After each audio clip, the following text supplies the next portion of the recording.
A candle burns, yet no light falls. What truth hides in the dark? Welcome to Veil Files. I am your host, Thorn. Tell me where you're tuning in tonight. I treasure every comment. Now let's begin. It was in the first raw week of November, when the London fog seems to rest upon the very spirit and to soak through one's greatcoat as water through blotting paper, that the singular affair of the candle which would not shine was presented to my friend Sherlock Holmes. The morning had begun in that grey temper of the city which depresses the stoutest heart. The window of our sitting room in Baker Street was filmed with moisture, and the street beyond was a procession of indistinct shapes. Omnibuses looming and vanishing, horses' flanks steaming, and the lamplighters, who had not yet abandoned their rounds to the shorter day, moving like yellow moths in the gloom. I had the Times upon my knee and a cup of coffee at my elbow. Holmes, in his dressing gown, had taken to pacing, violin in hand, not to play. It was a habit of his to carry the instrument as if it served for a baton to the orchestra of his thoughts. From time to time he glanced with impatience at the mantel, where lay an unopened telegram that had arrived before breakfast. He disliked to be summoned, and preferred, like some sultan of logic, that cases should come to him of their own merit. "It will keep," said he, seeing my glance. "The sender expects a man to spring like a jack-in-the-box merely because a wire has been paid for. If the matter is urgent, it will knock upon our door within the hour. If it is not, it has no business disturbing the digestion." His prophecy had not the time to grow old. The knock came, a brisk, decided rapping that told of official knuckles, and Mrs. Hudson ushered in Inspector Lestrade of Scotland Yard, his narrow figure more than usually buttoned into his coat, the tails of which glistened with damp. "I thought so," murmured Holmes, laying the violin across the arm of his chair. "Good morning, Lestrade. There is a smell of wet wool and stale candle about you. Pray seat yourself. Watson, your chair nearer the fire will do for our friend. Candle, Mr. Holmes?" Lestrade, who had not yet spoken, looked from one to the other of us, his hard face registering a flicker of surprise. "Well, there's wax enough at the bottom of it." "But how?"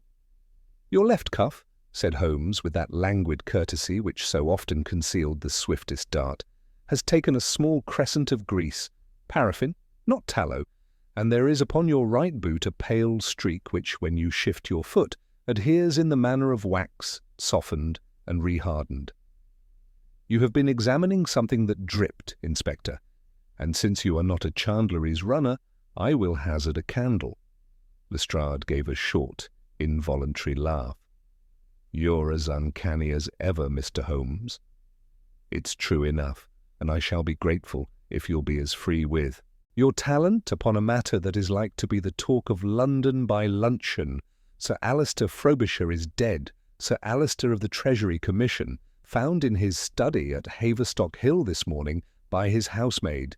The circumstances—" He hesitated, his professional self-possession contending with something that was not fear so much as perplexity. "The circumstances are out of the common." Holmes sank into his chair and steepled his long fingers. "You pique me, Lestrade. Pray be precise." "It was a locked room," said the inspector. "The door fast upon the inside with the key in the lock and the lower bolt shot. The window shutters latched. No sign of violence. Sir Alister is seated at his desk, head bowed as if in sleep, but as dead as any man will ever be. On the desk is a candle, half down, with a mound of wax spilled upon the green leather, matches used, a scent of spent wick, and yet—" Here his voice altered with a sort of grudging admiration for the devilry of it. "And yet the housemaid, who went by at 8:15 to call him for a note he was to send, swears she saw no light under the door crack, though it is the habit of the house that a candle shows there of a morning if Sir Alister is writing." Holmes's eyes opened the merest fraction. "No light, yet a melted candle," he murmured. "Interesting. Proceed. There's a mantel clock stopped at 17 minutes past 8. The gas in that part of the house has been off for 2 days, fitters at work upon a leak, so a candle would have been his only light. The study hearth is cold, There is paper on the desk, a memorandum in his hand begun but not finished. On the floor lies his cane. The candlestick is of brass and very warm when first touched, and this is what confounds us, there are drops of wax in places where they have no business to be, on the rim of the inkwell, inside the lip as if the candle had leaned, and a little shining crescent upon the edge of a visiting card. Holmes held up a finger. A visiting card? Whose, pray? Lestrade consulted a pocketbook. Mr. Julius Merrow, of Merrow and Cross, shipping agents in the city. I know the name, said Holmes softly. A man whom the Stock Exchange tolerates and Providence has not yet corrected. And Sir Alister? Due to give evidence next week, Lestrade returned, before the Parliamentary Committee investigating contracts, naval supply tenders, if you please. There has been talk, no more than that, mind you, that Merrow and Cross are not so particular as the Admiralty is supposed to be. It is not for me to say, Mr. Holmes, but Sir Alister's widow, her ladyship, is in a state bordering on collapse, and his secretary, Mr. Nathaniel Quarles, was the first to impress upon us the necessity of discretion. For the country's sake, he says, I have sent for the divisional surgeon. He will have the body, but before we lay hands upon it. I thought you might like to see the room in the state we found it. Holmes's lids drooped again until his eyes were but lines of thought. He did not speak for the space of 3 beats of my own heart. Then he rose, the decision lighting him as the striking of a match wakes a flame. You have done wisely, Inspector. There are several little points in your recital which have their own light, if we can induce them to burn. Watson, your hat, and do not forget your stethoscope. A dead man sometimes speaks most plainly to the physician. Lestrade, who had recovered his official manner, moved to the door, but Holmes's voice detained him. Before we go, 2 trifles. You say the wick smelt of having been burned. Did you observe the wick itself? Lestrade frowned. It was cut close, white, I should say. At least I do not recall any blackness of it. Holmes shot me a glance which I have learned to recognize as his silent commendation of a witness who has given him what he requires without knowing it. And the memorandum begun by Sir Alister, what was the tenor? I have it. Lestrade produced a folded sheet. Holmes took it by the extreme corner and read aloud, his tone flat, as though fearful of disturbing an echo. To Mr. Quarles, prepare at once the figures for Dock 11, and let the files on Merrow and Cross be laid ready for the morning. Also, send to Mr. Vale for the candle. The line breaks there. The candle? I exclaimed. What candle in heaven's name? Holmes's mouth twitched. That, my dear Watson, is one of the more elementary questions which we must nevertheless not neglect. Very good, Lestrade, we lose time. If a candle refuses to give light, it is either obstinate by nature or ill-used by an enemy. We shall see which it is. In less than 10 minutes we were in a cab, jolting through that sodden labyrinth which makes of London a chessboard of mud and shadow. Holmes sat opposite me, his chin upon his breast, his eyes half closed, but I knew that behind the veil his mind ran tiptoe among possibilities. Once he roused himself to glance out at a vendor's tray of tapers, where, by the corner of Tottenham Court Road, a girl with red hands and a shawl about her shoulders called, "Good candles, bright candles." It was enough to send him again into his inward chamber. Haverstock Hill presented a front as melancholy as any. The Frobisher house was of the respectable square order, with steps to a painted door and a polished knocker that had been muffled by the care of some thoughtful servant. Within, the air had that muffled scent of grief and of something less definable, a faint acidity, as of vinegar in a room long closed. We were shown by a manservant to the study at the back, where Lestrade had set a constable at the door, and spread his own handkerchief over the key, lest an incautious touch should smudge what he called any of Mr. Holmes's confounded. Fairy traces. Holmes went in ahead of us, walking with the light, toe-first step which I have seen him use upon a dance of clues, as upon the boards of a stage. The study was handsome, bookcases in dark wood, a turkey carpet, and the large knee-hole desk upon which the candle stood. The wax had cooled to a frozen ripple that looked as if a white wave had broken and ceased. Papers lay arrayed with the exactness of a mind that had the treasury habit. The visiting card we had heard of lay at the right-hand corner, and in the elbow chair before the desk, Sir Alister himself sat as if he had forgotten to finish a thought. The thin grey hair was displaced upon his brow. His features, though not distorted, had that indescribable relaxation which tells the medical eye that life has been persuaded rather than forced to depart. Holmes did not touch him. He stood for a moment motionless. Then, with a swift inclination, he leaned over the candlestick. I saw his nostrils dilate and his face assume that impersonal enthusiasm which was as near to joy as his vocation allowed. "Watson," he said softly, "note the wick." I bent. It was, as Lestrade had said, white and neatly trimmed, with no mushroom of char to show a recent flame. "And the wax upon the inkwell. Observe that it has taken the shape within the lip, as if poured rather than fallen. Here, too, on this card, Mr. Julius Merrow, a crescent on the edge where a drop clung and cooled. The candlestick is of brass and would retain heat. You can see the faint haze it has made upon the lacquer of the desk." Lestrade, who had been watching with the patient suspicion of a terrier at a rabbit hole, could no longer contain himself. "Well, Mr. Holmes, what do you make of it?"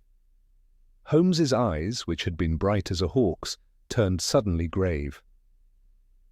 "I make of it," said he, "that we are in the presence of either a very stupid accident or a very clever man. Since Sir Alister Frobisher was not a man to be caught by stupidity, let us, for the moment, assume the latter." He straightened and glanced once round the room.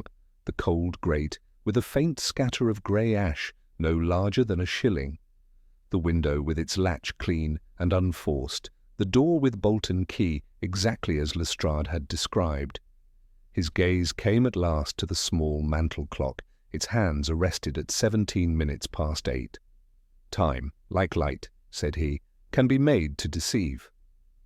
Come, Watson, we shall ask a few questions of the servants, and afterwards of Mr. Quarles. Lestrade, do me the kindness to touch nothing more than you must. The smallest drop of wax has sometimes the longest tongue, and with that, in the dimness of that room, where a candle had melted and yet refused to shine, we stepped back into the corridor, the mystery hanging about us like the fog that pressed against the panes. We found the servants assembled in a small morning room across the passage, a bare place of deal table and blue china where a barometer ticked in that provokingly cheerful fashion which, in a house of sorrow, appears to play a personal tune. Lestrade took the head of the table with his notebook. Holmes did not sit, but moved with an idle air from chair-back to window-ledge, his long fingers now and then straying to some object which he would examine and replace with the exactness of a man counting coins. The butler, a grave man named Hargreaves, gave the outline. Sir Alister had supped lightly at 9:30 and dismissed the tray to the kitchen. He had then, according to the custom of years, retired to his study for an hour at his papers. Mr. Quarles, the secretary, had left the house at 10, having brought a sheaf of memoranda from the Treasury. The footman, Bassett, had locked the outer doors at 11. No one, said Hargreaves with measured emphasis, had passed the study after the house was closed, for Sir Alister was never to be disturbed after 11 unless he rang. "And in the morning?"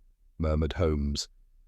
"The housemaid Eliza goes round at 8, Hargreaves returned. "She dusts the corridor, then taps upon the study. If Sir Alister is writing, she is to fetch fresh coffee from the pantry. This morning she tapped twice, and saw no light beneath the door," Holmes finished, as if the words had been written for him to read. He turned to the girl, who had red hands and a face still blotched from recent tears. "Tell it in your own way," said he kindly. "It was like always, sir," she faltered. "Only not like, because the light. There was none. I took and pushed the handle, for sometimes he forgets the bolt, but it would not budge. I called to Mr. Hargreaves, and he came with Mr. Bassett. We called again, and then Mr. Hargreaves fetched the small key to the cupboard in the passage. There is a little hole in the panel by the lock that the carpenter put years ago for a fault in the spring. Mr. Hargreaves slipped the bolt back with the knife, and we went in. And there he was. Oh, sir, he looked that quiet. Holmes's eyes, which had been softened for the girl, sharpened. A hole beside the lock? Show me.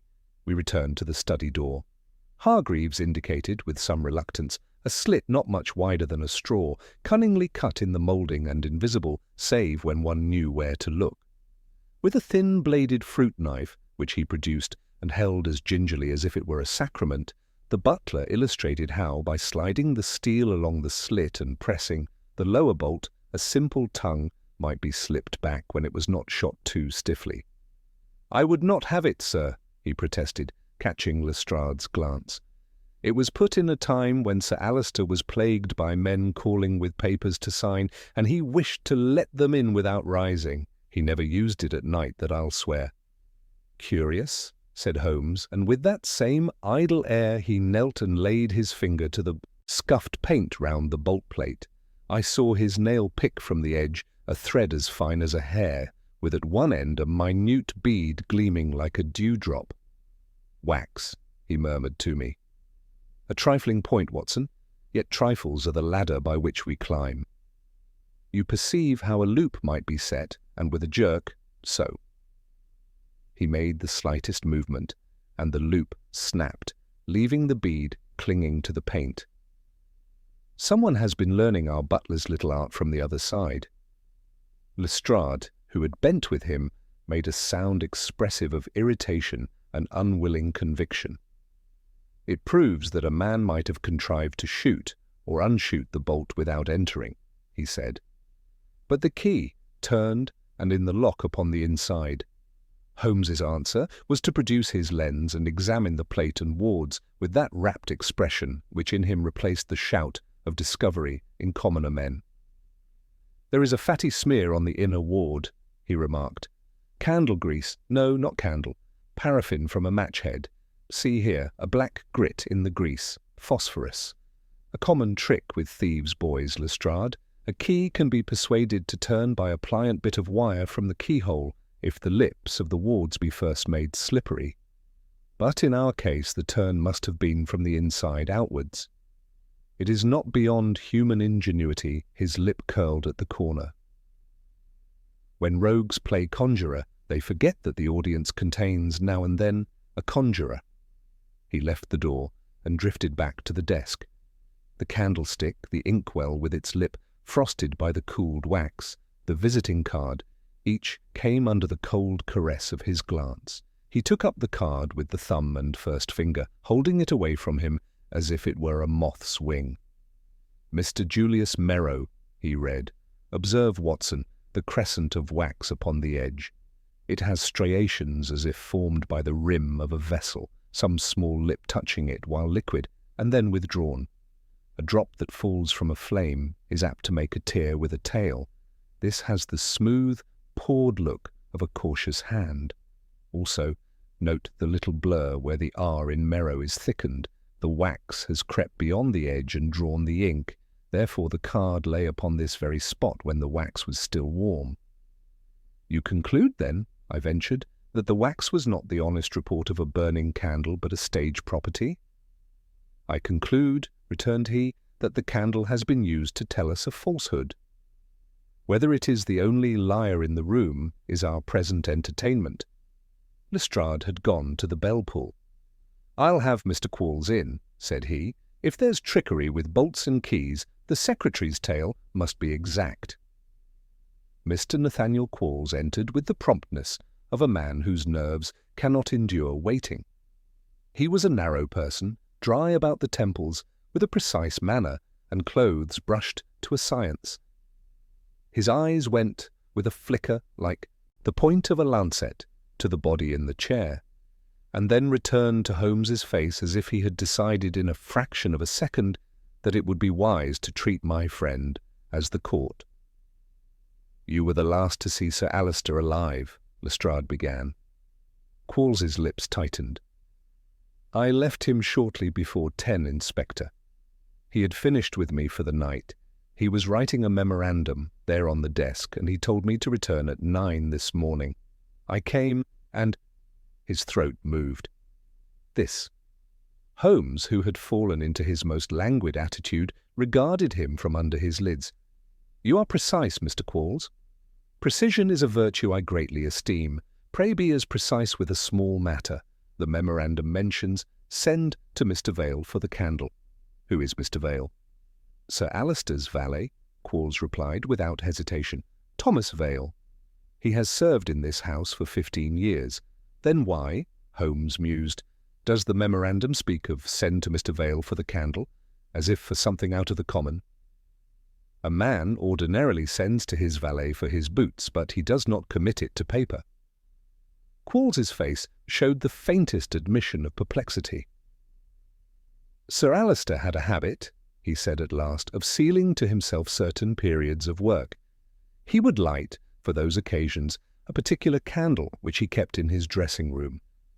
He called it, he had a humour about such trifles, his honesty candle.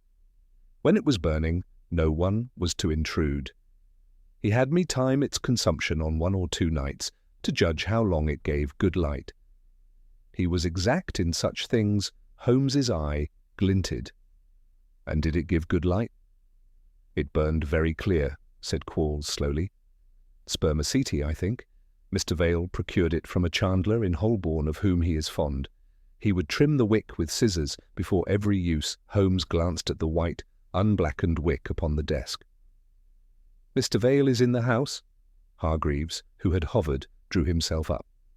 "Mr. Vale is not yet returned from market, sir. He went out at 7, as is his habit on Thursdays, to see to my lady's prescriptions and certain kitchen matters." "Market, prescriptions, Holborn, candles," Holmes enumerated in a voice that made of the words a scale upon which he weighed more than syllables. "Very good. Mr. Qualls, permit me a more intimate question. Was Sir Alister of late under any bodily complaint?" Qualls's fingers, which had been curled upon his notebook, half closed and opened again.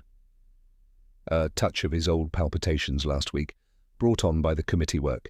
He took a draught at night. Your knowledge is doubtless equal to mine, Doctor. Valerian, I think, and spirits of ether. Mr. Vale kept the bottles in a tray in the dressing-room." Holmes's nostrils, that had dilated before the candlestick, widened again, but this time almost imperceptibly. "Ether," he repeated. "And the house, I think Inspector mentioned, has its gas cut off in the study wing." "For 2 days," Lestrade put in, "fitters at work. They keep a small blow-lamp for their soldering, but it is locked in their basket. I checked." "Did you?" said Holmes, with a courtesy that did not conceal a shade of approval. "Happen to observe whether the brass of the candlestick was warm when you touched it?" "Hot as if a hand had been upon it," Lestrade returned. "I said so." "A hand or a flame," Holmes answered. "There is an odour in this corridor. Hargreaves, am I right that the maids wash the door plates in the morning?" "With vinegar and water, sir," said the butler promptly. "Eliza was at it when she called me." "So I thought," Holmes murmured. "Vinegar is an honest smell. It cleanses where others conceal." He moved to the mantel and lifted the stopped clock. He shook it once, lightly, and the pendulum gave a tentative tock, then fell silent like a heart that had thought better of living. "The escapement is free," he observed. "The spring is sound. Someone set these hands at 17 minutes past 8 and arrested them." "Time," I said, "can be made to lie. It is often more docile than light." He set the clock down and stood very still, his head thrown a little back, his eyes closed, the forefinger of his right hand tapping once, twice, thrice upon his thumb. When he opened his eyes again, they were bright and remote. "Inspector," said he, "you will oblige me by sending a man to Holborn to Vale's chandler.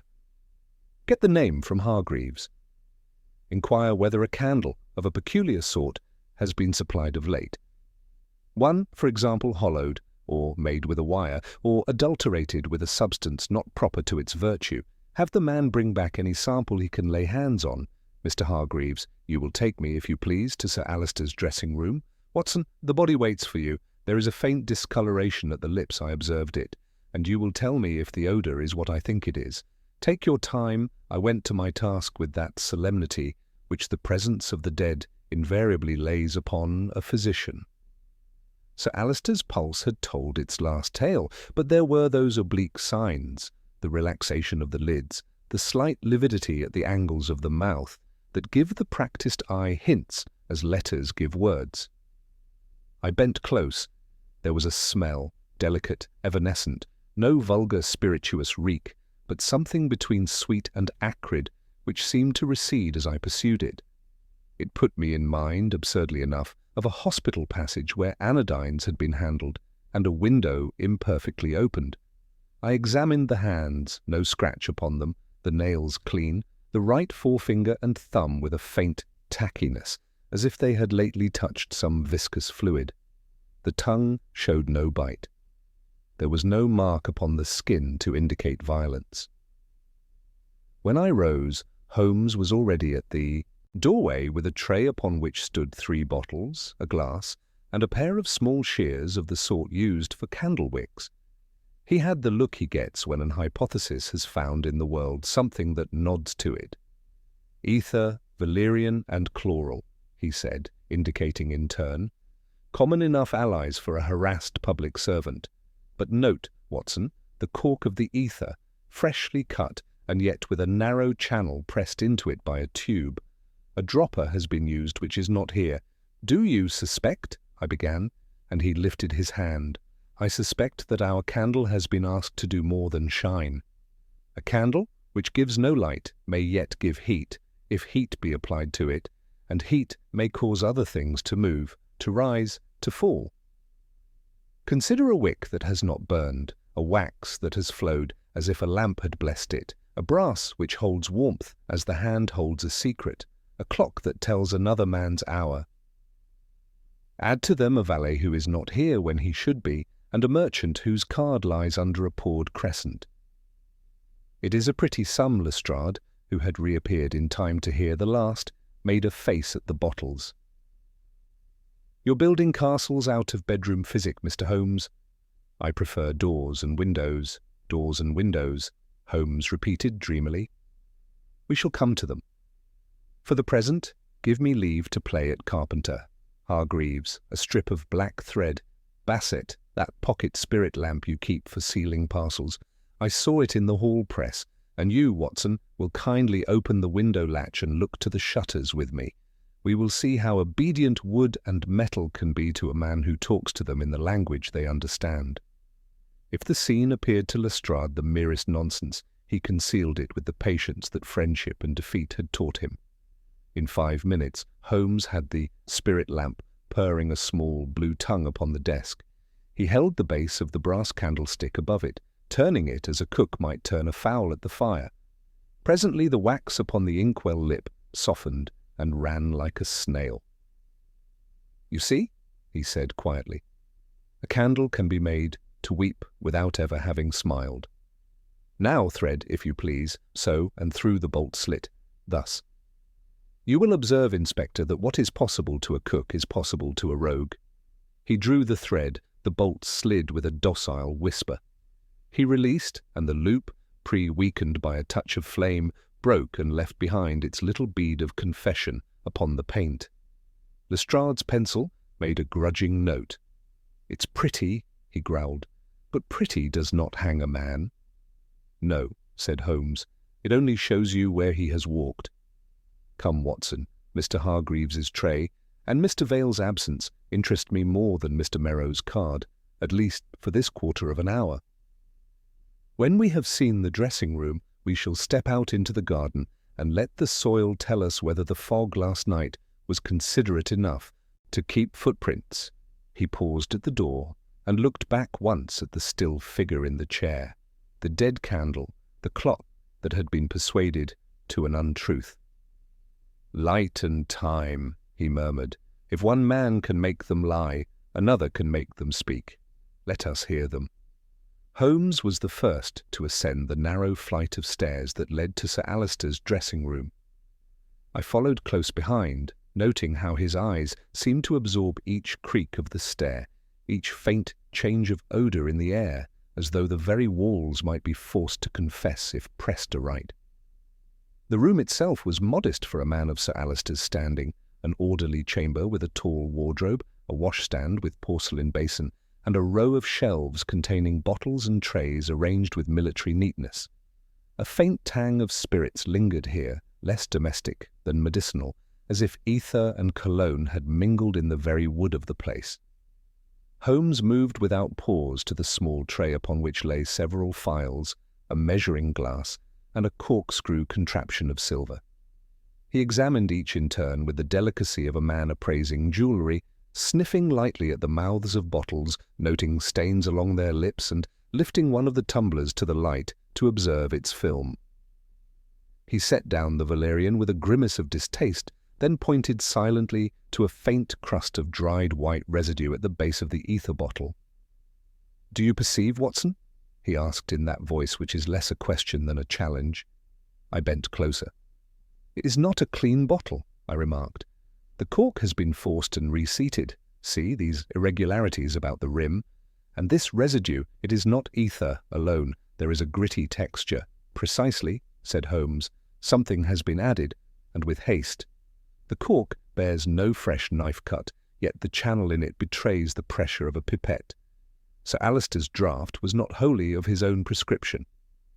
Before I could speak again, Holmes passed to the wardrobe and opened it with a suddenness that made the garments within sway like startled sentinels. From a shelf he drew a wooden box, locked but light, which he shook once. A muffled chink of glass answered. He set it aside without comment. His fingers traced the edge of a drawer, and he stooped, bringing out a candlestick, empty this time, of silver rather than brass. A small smear of wax clung within the cup, but it was of a different hue from that below. This was of a faint blue-grey, brittle to the touch, not the clean white which had wept upon the inkwell. He turned it over with evident satisfaction. "A second candlestick, Watson, with wax of another parentage." Observe how a man who has one honesty candle might keep its remnants apart from the common stock. The question is whether honesty has here been made the accomplice of deceit. A discreet knock sounded, and Hargreaves entered with his habitual composure. "Mr. Vale is returned, sir," he announced. "He awaits below." "Admirable," said Holmes. "Watson, you shall be at my elbow. Let us make the acquaintance of this guardian of candles." We found Vale in the hall, a man of middle years, lean, and with a valet's habitual deference stamped too rigidly upon his features. His hair was sleek, his manner composed, yet there was a shadow beneath the eye and a twitch at the corner of the mouth that told of a restless night or a guilty dawn. He bowed, his hands clasped, and looked from Lestrade to Holmes as though uncertain to whom he must chiefly answer. "You served Sir Alister long?" Holmes asked, his tone deceptively languid. 15 years, sir," Vale replied, with pride mingled in his voice. "Since before her ladyship's illness. I have seen to his wardrobe, his meals abroad, and, when he desired it, his candle." "Your candle?" Holmes repeated softly. "Tell me of it." Vale hesitated. "Sir Alister was particular, sir. He disliked the smoke of common tallow and held the gas unwholesome when he must pour late at papers. Years ago I procured for him a spermaceti candle, clear burning, which he declared gave him more honest work. He had me renew it from a Holborn chandler whenever the stock failed. He used it sparingly, never more than an hour or two at a sitting." "And last night?" Holmes asked. "You procured such a candle?" "On Tuesday, sir," said Vale promptly. "I fetched one in its paper wrapping. I placed it ready in the dressing-room. He bade me last evening to have it trimmed, which I did with the scissors you have doubtless seen." "He took it with him to the study." Holmes leaned forward suddenly. "And you saw it alight?" "No, sir," Vale faltered. "I did not." I never enter the study after 11. Holmes's eyes narrowed. You speak truth, and yet you omit. Did you notice aught unusual in the candle itself, its feel, its weight? Vale's face altered, though he strove to mask it. It seemed light, sir. But spermaceti is often lighter than wax. Light, yet warm when it should be cool, Holmes murmured. Curious, very curious. Lestrade pressed in with the impatience of his breed. Come, man, was there anyone about who had reason to meddle with the candle? Vale's hands wrung together before he could stop them. There was Mr. Merrow yesterday afternoon, sir. He called in haste. Sir Alistair received him in the study. I laid the card myself upon the desk after he left. At this name, which we had already seen upon the wax-marked card, Holmes's eyes gleamed like steel catching light. And did Mr. Merrow leave aught behind him? Nothing, sir.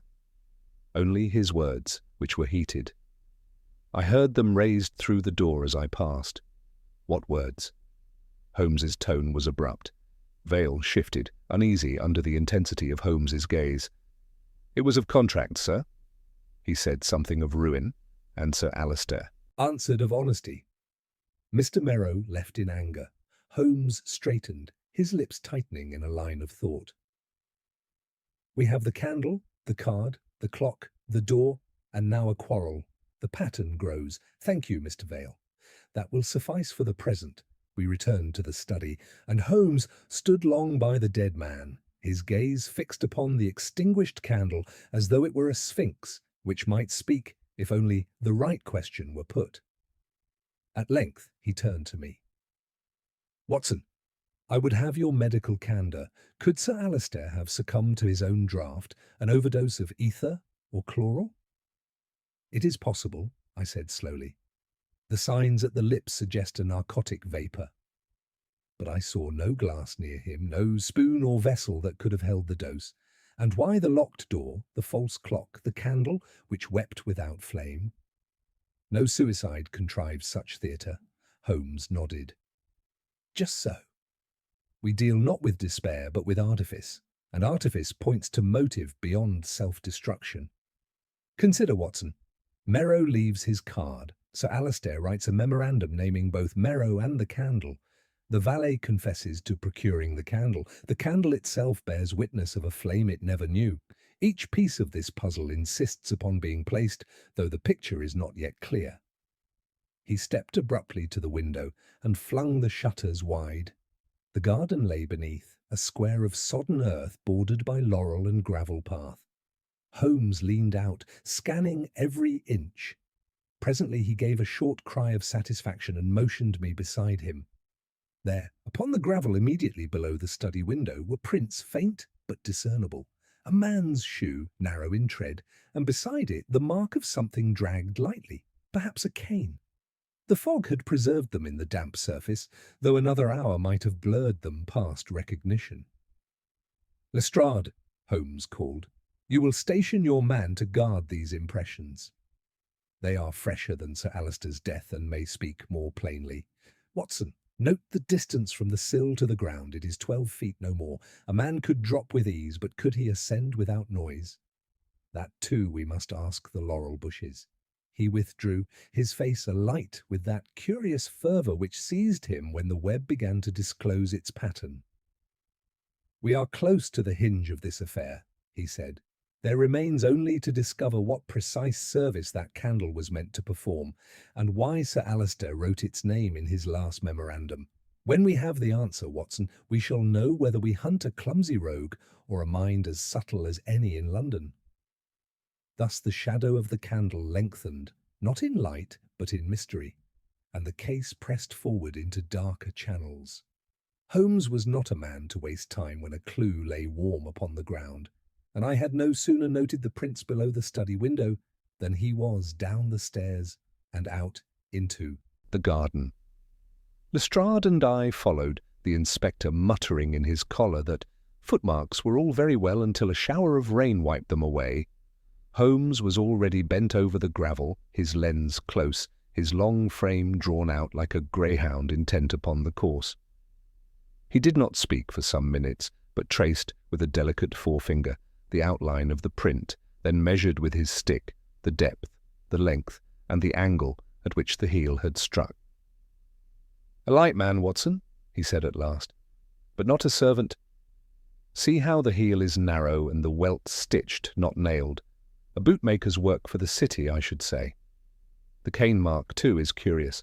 There is no ferrule at its end. It has left a blunt scar upon the gravel as though the cane were unfinished. A gentleman's cane shod with rubber or silver would never do so.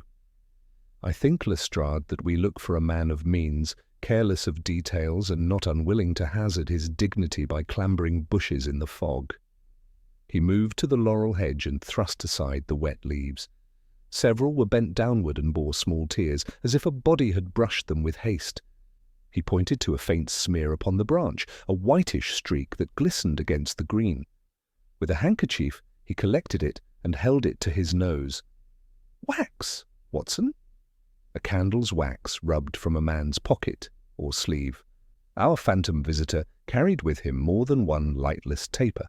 Lestrade, though plainly nettled, bent to peer. It may have been dropped by a servant. They go to and fro with candle ends. Holmes's smile was sardonic. "A servant would scarce enter by the garden when the hall door is his by right, and had he brushed this laurel, he would not have carried spermaceti in his sleeve. No, Inspector, this was our visitor from last night. He entered by the window or stood long enough beneath it to catch the smell of ether that hung about the place. He left his confession upon the laurel. We examined the window itself. The sill was unmarked, save for a faint scuff at one corner where the paint was bruised as if a boot had pressed. The catch was closed from within, but Holmes drew it open and swung the casement outward with ease. "A simple climb," he said. "If Sir Alister had risen to admit him, why the false bolt and the tampered key? No, Watson, the man entered unseen when Sir Alister was already incapable of barring his approach." This last word set a thought stirring in me. "Then you believe he was already insensible, drugged by his draught?" Holmes's eyes glittered. "Or by something more subtle than a draught, my dear fellow? There are means by which vapours may be conveyed without a glass to betray them. A candle, for example, can hold in its hollow a reservoir. Warmth alone will draw forth the contents. If that warmth were provided by a flame, the wick would bear witness, but if by another flame applied beneath, the wick might remain pure, while the wax told of a fire it had never known. Consider it, Watson, a candle that gives not light, but death." Lestrade gave a short bark of laughter, though uneasily. "A fairy tale, Mr. Holmes, murder by candle. I'll wait for something a shade more practical." "Fairy tales," said Holmes, "often conceal truths." The brothers Grimm knew more chemistry than some inspectors. "Come, let us return to Baker Street. I must consult my files on one Julius Merrow and on certain continental inventions in the art of silent murder. But first, Watson, one more duty for you. I would have a note of Sir Alister's condition at death set out with the precision of your profession. Mark every trace of colour, odour, and posture. It may be needed when words are weighed against appearances." With that he left the garden, his face alight with the quiet flame that showed he had glimpsed the edge of his quarry. Lestrade trudged after him, shaking his head, while I lingered for a moment by the laurel. The wax smear seemed to gleam in the fog like the trace of a phantom's passing. I could not shake the impression that we were dealing with a cunning adversary who had laid a trap as intricate as a watchmaker's device. The cab that bore us back to Baker Street jolted through streets still dripping from the morning's mist. Holmes sat with arms folded, eyes half closed, his lips moving now and then as though rehearsing an argument with himself. At one point he drew from his pocket the slip of wax taken from the laurel and held it up against the grey light, turning it this way and that as though the hardened droplet contained the whole confession of our unknown murderer. He spoke but once during the drive. "You will recall, Watson, the case of von Bischoff in Munich, the candle which dripped chloroform upon the handkerchief. It was clumsy but ingenious, Our London imitator has refined the method. The question is whether he refined it alone, or whether Merrow supplied the art as well as the motive. When we reached Baker Street, Holmes went directly to his index, pulling from it slips of paper and cuttings, with the restless accuracy of a man drawing out beads from a string. He placed before me an account of Julius Merrow, a shipping magnate, twice censured for fraud, and suspected, though never convicted, of bribing officials over naval supply contracts. He was known for his ruthlessness and for a taste for exotic devices. His travels on the continent had brought him into contact with men of science of dubious repute. "Here," Holmes said, tapping a paragraph, "we have the hinge." Merrow had both the motive, to silence Sir Alistair before he gave evidence, and the opportunity, having been in this very house yesterday. He had the wit to employ a candle of peculiar manufacture, and the audacity to re-enter by the garden when the house was still. What remains is to prove his hand upon the weapon. At that moment there came a knock, and Lestrade entered with a constable bearing a paper-wrapped parcel. "From Holborn, Mr. Holmes." "The chandler sent this by my man. Says it is the same make as that supplied to Mr. Vale this week." Holmes tore the paper with long fingers and drew forth a candle, thick and white, but strangely light in weight. He balanced it in his hand, then pressed the tip of his finger to its base. The wax gave way, and a hollow was revealed running up its centre like the bore of a gun. Within, a faint residue of some powder clung. "Ah!" Holmes exclaimed, his eyes brightening. "Our candle speaks at last. You see, Watson, the reservoir is filled through the base. When warmed, it yields its contents through a pinprick channel near the wick. Yet the wick remains white, for no flame has touched it. This is murder by vapour, cloaked in the honesty of a taper's light." Lestrade bent close, his scepticism shaken. "And the stuff inside, what is it?" Holmes sniffed delicately, then passed it to me. "Ether, mingled with chloral, I should judge. Enough to lull a man into stupor within minutes. His head would fall upon his breast, his pulse slacken, and he would never wake. There is your manner of death, Watson. Now to prove whose hand set the trap." The inspector still looked doubtful. "And if Merrow denies it? If he swears he left his card and nothing more?" "Then," said Holmes quietly, "we shall show him that wax leaves a more faithful witness than men imagine. There are marks upon the inkwell and the card that will match the pouring lip of this very candle, and there are traces upon the laurel that will not lie. Bring Merrow to me, Lestrade. Let us see if his conscience is as clean as his boots." As the inspector departed on this errand, Holmes sank into his chair, steepling his fingers, his gaze fixed upon the hollow candle. The fog outside pressed against the window, and the gaslight within flickered uncertainly.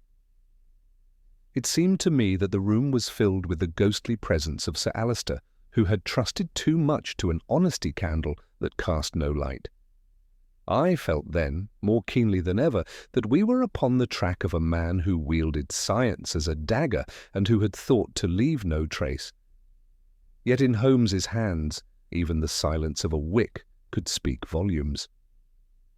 It was close upon 4 o'clock when Lestrade returned, his shoulders hunched in the fog, his expression carrying both triumph and reluctance. Behind him entered a man of powerful build, whose florid face and bold eyes marked him as Julius Merrow himself. He wore a heavy coat of good cloth, and the set of his jaw proclaimed that he had been dragged against his will. Yet there was no fear in him, only a kind of defiance, as though he measured the room and found it no more formidable than the marketplace where he was accustomed to browbeat rivals. "Mr. Merrow," said Holmes with a courtesy so polished it was almost insolent, "pray be seated. You are doubtless astonished to be summoned here, yet you may find it more congenial than Bow Street." "I find it an outrage," Merrow answered, flinging himself into a chair. "Inspector Lestrade tells me I am suspected in the death of Sir Alistair Frobisher. It is monstrous. I came to see the gentleman yesterday on business, as is known. If he died in the night, that is no affair of mine." Holmes regarded him as one might a specimen pinned beneath glass. Your card was found upon his desk. Wax, still soft, had trickled upon it as though you had laid it there but an hour before he died. Would you explain that coincidence? Merrow's thick lips curled. I cannot explain how wax drips, Mr. Holmes. Perhaps Sir Alistair dropped it there himself. As for my card, I gave it to his valet. If it was placed upon the desk, that was not by me.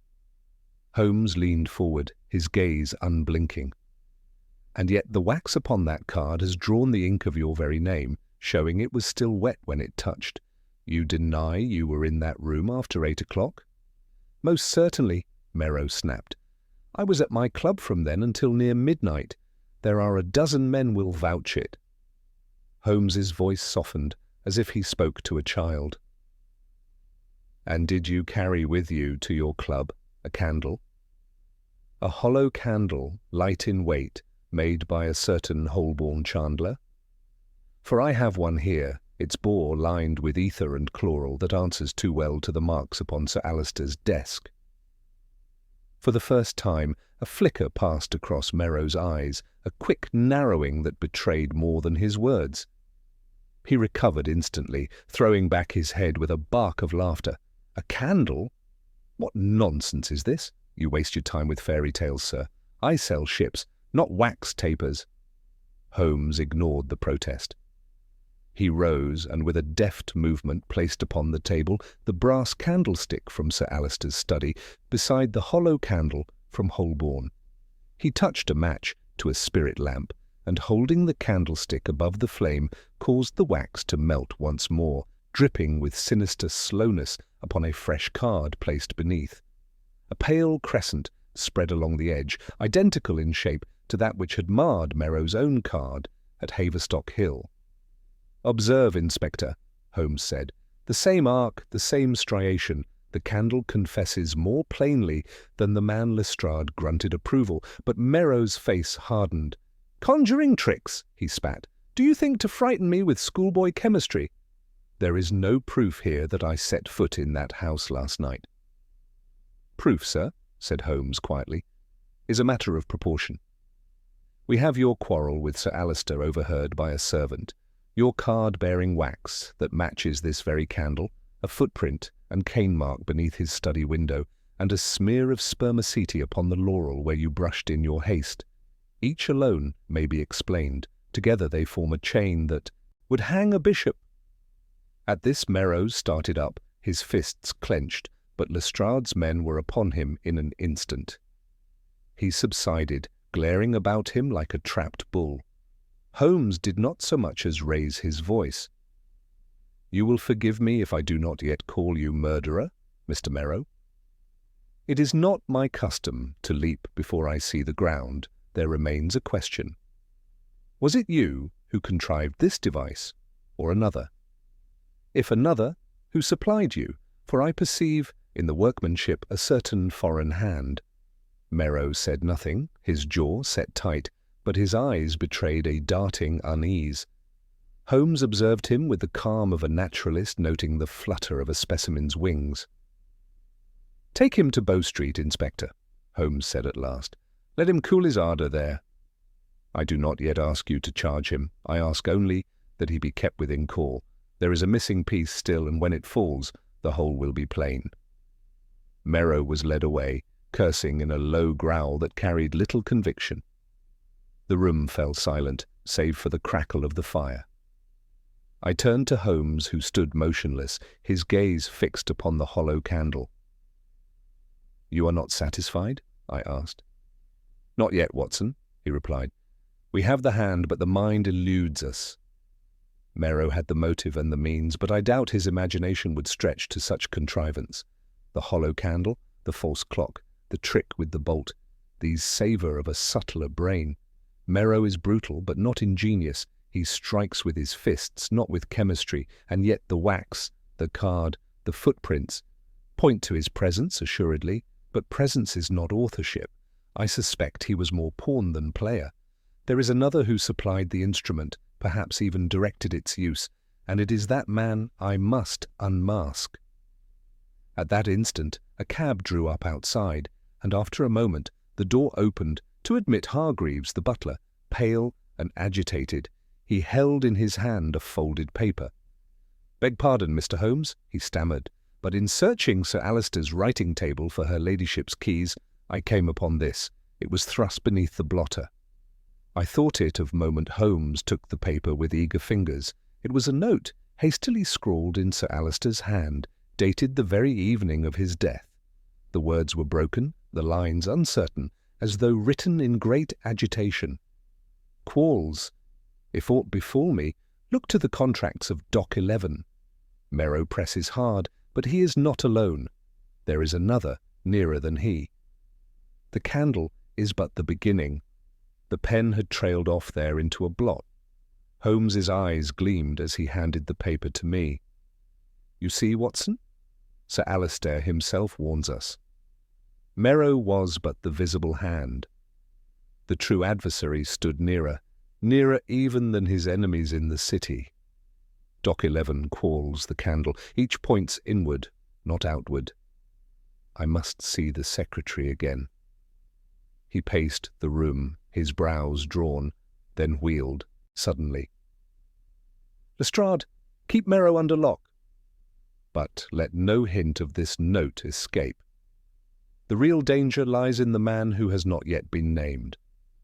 We have pulled at one thread, and already the fabric shifts. Tonight, Watson, we go back to Haverstock Hill. I would test Mr. Quarles by the light, or rather the darkness, of his master's candle." Thus the matter grew darker still. We had thought to have seized the villain in Merrow, yet Holmes's words left me with a chill that no fire could warm. For if the brute was but a pawn, then the unseen hand that moved him was yet at large, and subtle enough to weave murder from wax and time itself. We reached Haverstock Hill again that evening, beneath a moonless sky.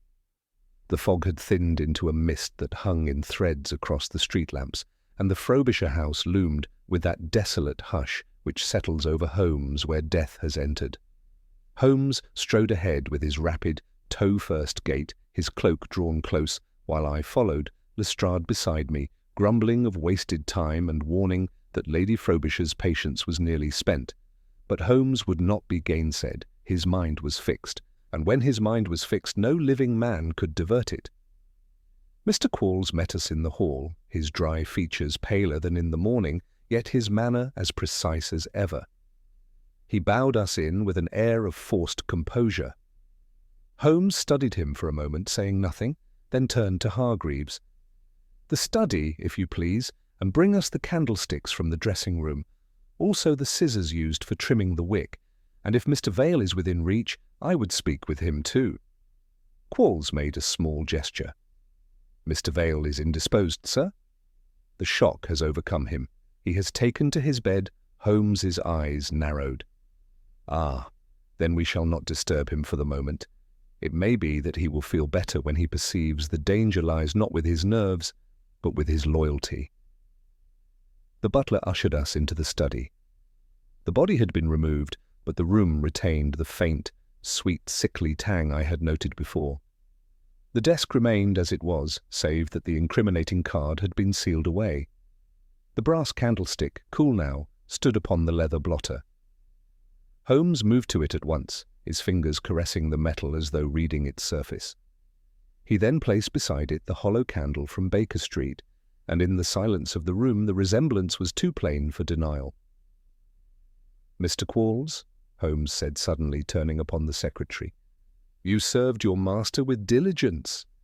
Yet his final note, scribbled in haste, warns us of a danger nearer than Merrow.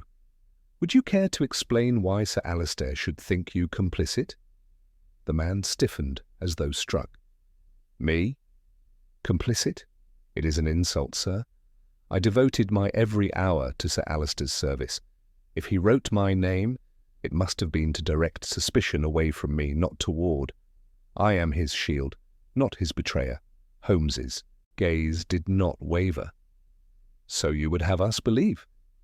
Yet who but you had constant access to his papers, his medicines, his very candle? Who but you could tamper with a cork or substitute one taper for another? And who but you would benefit from contracts shifted at the last hour? The secretary's hands trembled upon the back of a chair. I deny it utterly. My loyalty is my life. Ask Lady Frobisher, ask any servant here, if I was not devoted loyalty, Holmes murmured, is a word much used by those who have broken it. But let us test your devotion by experiment. With that he drew from his pocket the black thread he had earlier employed and fastened it deftly to the bolt of the study door. He handed the other end to Lestrade. Pull, Inspector. The bolt slid with a whisper, exactly as it had that morning. Holmes then lit the spirit lamp and held the candlestick above it, causing the wax to soften and drip. A faint, sweet odour filled the air. Quarles shrank back, his lips parting. Holmes bent, placed a slip of paper above the candlestick, and the mist of vapour left a film upon the surface. You see, gentlemen, Holmes said, how a candle may carry death. Sir Alistair, once he drew breath of such a vapour, would sink into stupor. He would not resist when the bolt was shot or the clock set falsely. And the man who performed it need not even strike, he had but to wait. Quarles spoke then, his voice thin. You cannot prove this. Many in the house might have touched that candle. Vale trimmed it. The butler might have set it out. Why accuse me? Holmes's eyes were steel. Because you, Mr. Quarles, had most to lose if Sir Alistair lived. The Dock 11 contracts, your signature is upon their drafts, not Vale's. If Frobisher gave evidence, it was your ruin. Merrow is brutal, but a blunt instrument. He quarrelled openly and left his card like a gauntlet. But only you could weave a device subtle enough to pass for Sir Alistair's own carelessness. Only you could turn his habit of the honesty candle into a weapon. There was a silence so taut I heard the ticking of the mantel clock, now reset. Quarles's face had drained of colour. For a moment I thought he would crumple. Then his composure returned, hard and brittle. You have theories, Mr. Holmes, he said coldly, but no proof. You cannot show that I filled the candle, nor that I entered the study. I was at my lodgings by 10 o'clock. Even Merrow will say so, for he met me leaving. Holmes gave a thin smile. You shelter behind Merrow's bulk, as you sheltered behind Sir Alistair's honour. But I have no need of your candle, Quarles. I have Sir Alistair's note. Quarles, if aught befall me. He knew, he suspected, and his suspicion is my certainty. You alone could prepare such a weapon, and you alone had cause. Quarles's hand moved to his breast, as if to steady a racing heart. His eyes darted once toward the desk drawer. Holmes was upon him in an instant, seizing his wrist and drawing forth a small packet wrapped in oilskin. He opened it upon the table. Within lay a narrow glass pipette, its tip stained with white residue, and a cork with a pinprick channel cut through its centre. The secretary's composure shattered. "He forced me!" he cried suddenly, his voice breaking. "Merrow swore I must contrive a means, or he would ruin me. He had letters, debts, he threatened exposure. I only meant to frighten Sir Alistair to keep him from speaking. I did not think he would die so soon. I swear it." Lestrade gave a snort of disgust, but Holmes's face remained impassive. "So Merrow supplied the pressure, and you supplied the wit. A marriage of brutality and subtlety, most unhappy for Sir Alistair. The law will untangle which was master and which was servant, but both are guilty." The inspector clapped his hand upon Quarles's shoulder. The man sagged as though years had fallen upon him, his proud dryness gone. He was led away without resistance, the pipette and cork sealed as evidence. When the room was ours again, Holmes sank into the armchair by the desk and steepled his fingers. His eyes rested on the cold candlestick, but I knew his thoughts were far beyond it. "You see, Watson," he said at length, "how the smallest trifle, the whiteness of a wick, the smear of wax upon a card, may open the whole machinery of a crime. They built their plan upon deceit, but truth shines even in darkness. A candle may fail to give light, but it cannot hide that it has melted. I could not but marvel at his reasoning, and as we left the Frobisher house, the fog closed about us once more, thick and chill, as though London itself had drawn a veil over the night's revelations. Yet within me the flame of admiration burned steady, for I had seen again how my friend could conjure truth from wax and vapour, and bring to justice those who believed themselves hidden by shadows. Holmes allowed himself no more than the span of a single pipe after Quarles had been taken away. He sat with his long legs thrust out, the hollow candle balanced on his knee, as a conjurer might poise his cups, and stared at the ceiling until the blue wreaths of smoke made their own arabesques upon the gaslight. Then he snapped back to life with that electric decision which in him often followed a period of utter stillness. "Lestrade," said he, "you will oblige me in 2 particulars. First, keep Quarles apart and in perfect safety. He is a frightened man who, given an hour with his fear, will tell you everything and invent nothing. Second, you will not, pray mark me, bring a formal charge against Merrow tonight. Let him think your hand is weaker than it is. Give him his club, his carriage, his pride. He will spend them all before morning, and the bill will be your warrant." Lestrade's brows went up to his hairline. "Let the fellow walk out of Bow Street, he'll be halfway to Dover by dawn. Not while his house of cards still stands," Holmes returned. "He has a mason's instinct. He cannot bear to leave loose bricks behind. He will go first where he thinks the mortar is crumbling. We will be there to see him lay it on." "And where is that?" I asked. Holmes tapped the hollow candle. "At the chandler's, Watson.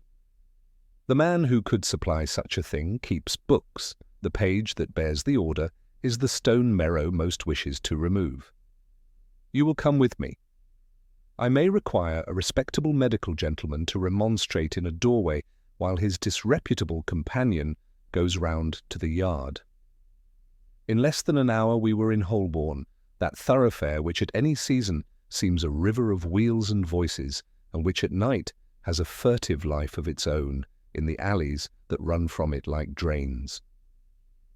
Holmes led me down Boswell Court to a little shop whose window, half haberdasher, half apothecary, showed tapers, sealing wax, and bottles of oil. The name painted above the lintel was Pimley, Chandler, and Sundries. A thin, bald man with ink upon his cuff peered from behind the counter, and at once quailed before Holmes's most engaging scoundrel's smile. "My good Pimley," said he, in a wheedling voice I scarce knew for his, "you supplied yesterday a particular candle, fine spermaceti, hollow in the bore, with a run drilled to the wick. Come, come, we are men of the world. A gentleman regrets the order and would redeem the page. I am his purse. Pimley's Adam's apple made a journey." "I keep no such curiosities," he protested. "A candle is a candle." "Some candles are worth their weight in rope," Holmes murmured. "Who asked for it first, the valet or the gentleman who paid in sovereigns and bade you write only M?" The little man's eyes recoiled as if the letters had struck him. He glanced past us at the door, then back at his ledger, upon which his hand now lay with peculiar tenderness. "There are 2 ways of proceeding," Holmes continued pleasantly. "One involves Lestrade of Scotland Yard, whom you see now passing the window, nose in collar and temper up. The other is a civil transaction between honest tradesmen in which a page changes hands and no more is said. Decide quickly. I dislike an inspector when he is damp." The chandler's resistance dissolved as a lump of sugar in tea. He produced the ledger from under the counter, turned 3 leaves with a pathetic show of reluctance, and indicated an entry, pencilled in a nervous hand, "S.A.V. Spermaceti taper, spec. Paid by Mr. Quarles." Below, in a different ink and a bold scrawl, lay another, "M. as above, sovereigns, no receipt." Pimley whipped the book shut as though the letters might escape. Holmes had only time to smile when the bell above the door gave a violent jangle, and a gust of fog came in with a man whose broad shoulders filled the frame. He wore his hat low and his coat collar up, but I knew that florid cheek and bold stare even before the end of his cane struck the floor with the blunt thud of wood, not ferrule. "Close the shop," said Julius Merrow, without preface. His eyes took in Pimley, the ledger, and ourselves in a single sweep. "You have something of mine?" Pimley stammered, and Merrow's hand fell upon the counter like a dropped anvil. "I have paid for discretion," he went on between his teeth. "I will not pay twice." The page, Holmes, put his forearm along the ledger as negligently as a man resting at a tavern. "You keep a poor club, Mr. Merrow," said he conversationally. "One without ferrule marks its path like a hobnailed boot. You should consider rubber. It leaves no signature on gravel." For a fraction Merrow stared, then his mouth made a grin that had no mirth. "So the scarecrow has a tongue," he said softly. "Get from before me, you blackguard, or I'll teach you manners." Holmes's hand moved like light. He had the ledger in one sweep and was already backing toward the door that opened to the yard. Merrow lunged, but I had seen the same trick 100 times on a rugby field. I threw my shoulder in under his, and for an instant his weight jarred through me like a battering ram. Lestrade, who had been hovering outside by prearrangement, sprang in at my back with his 2 men. The little shop became at once a bristling hedge of limbs and oaths and falling boxes of wax. Merrow fought like a cornered bull. He heaved one constable clean from his feet and sent him crashing into a pyramid of tapers that burst into a white avalanche. His cane swung and caught Lestrade upon the forearm. I heard the inspector's hiss of pain, but numbers and position were against him. In another half-minute his wrists were clamped and he was forced back against the counter, his chest heaving, his eyes murderous and very clear. "You fool," he said to Pimley with a terrible calm. "You have sold your life for a page of figures." "It is not his life you need trouble for," Holmes observed, smooth again now that the whirl had stilled. He turned the ledger to the lamplight, his finger upon the fatal M. "It is your liberty. We have the page, we have the candle, we have the laurel and the gravel. What remains is only your choice of the manner in which you will be taken." Merrow's answer was to lean forward and spit a single word, which I will not repeat. Then, with an effort that turned his neck cords into ropes, he tore himself free for one mad second and hurled his bulk against the door to the yard. He and it went together in a splintering crash. We plunged after him, but the alley beyond was a treacherous web of whetstone and refuse. I saw him vault a low rail like a huntsman and vanish into a skein of fog liable to swallow a regiment. Lestrade swore, and his men scattered like coursers loosed. Holmes did not move. He stood with his head a little on one side, listening to the night as a man listens to a distant clock. Presently we heard the clatter of a ladder kicked from a wall, the scrape of wood on brick, the shouts of our men, and then silence broken only by the drip of water from a gutter. "He will not go far," Holmes said at last. "A man in flight runs not to sea but to his habit. His habit is to mend a breach rather than face the open. He will try to close the last gap he sees. That is," I prompted. "Dock 11, said Holmes. His eyes had that cold glint which, once seen, I never forgot. "He will assume Quall's safe for the moment," and Pimley compromised. "There remains the file at the docks, the schedules that would hang him even without our candle. He will burn them if he can. Come, Watson. Lestrade, leave a man with Pimley and another at Merrow's house. Take 2 with you to the docks and be blind as owls until I hoot." "It's a pity," Lestrade muttered, flexing his bruised arm, "that I let him taste the fog at all." "Bow Street never learns. You gave him rope," Holmes returned. "Now we'll see what he hangs, papers or himself." We were in a cab within minutes, rattling eastward through a city that seemed to have drawn its breath and held it. The lamps along the river wore coronets of mist. The barges showed as lumpish shadows with an occasional cough of a man invisible upon them. Holmes sat motionless, but his fingers moved in a small, regular tattoo upon his knee, the morse of a mind in full message. Once he leaned forward and spoke so low I scarce caught it. "The cane," he said, "blunt, the footmark, narrow, the habit of entering by gardens. He builds his life as he builds his schemes, untidy in the small, audacious in the large. He will leave us something coarse where he has tried to be fine. Pray God it is enough." The cab dropped us at the gate of Dock 11, where the watchman stared and protested until Lestrade's card turned his tongue into civilities. Within, the vast, ribbed darkness of the sheds received us like a cathedral with its lights snuffed. Somewhere a chain clanked, somewhere a rat made the sound of a man in careful shoes. Holmes laid his hand lightly upon my sleeve and breathed rather than spoke. "Listen." From far down the shed there came the soft, hungry sound of flame-worrying paper. Holmes's hand left my sleeve. He was away over the boards like a shadow loosed, and I after him, my heart thudding in my ears. We rounded a stack of crates and saw at the far end a glow like dawn against a desk, a figure bent over it, broad, intent, the line of the shoulders unmistakable even to my panting eye. "Merrow!" Lestrade bawled, and the man flung up his head. What followed was the briefest of scenes, a snatched ledger, a lamp overturned, a gout of flame leaping like a wild thing, and Holmes, with that cold, neat courage which was as natural to him as breath, catching the lamp in a cloth and smothering it even as Lestrade took Merrow by the throat.